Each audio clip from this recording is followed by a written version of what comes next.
There are a few theories as to why people become hypersexual. And two of these that sort of seem very opposite but are on sort of a spectrum are sexual compulsivity and sexual impulsivity. Now, sexual compulsivity is essentially like people who have OCD.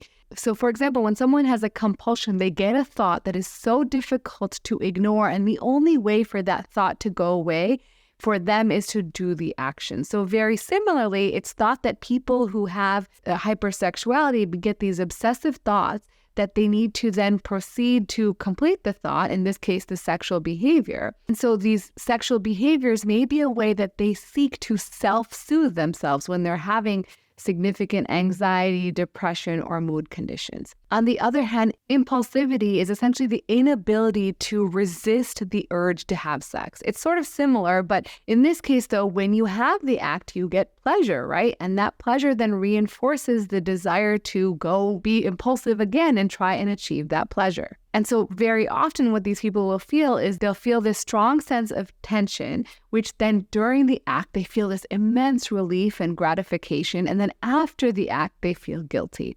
But the cycle then repeats itself. And so the way to think about this is compulsivity is using the act to get away from negative feelings like anxiety, stress, depression, whereas impulsivity is using the act to get pleasure or get a positive reward.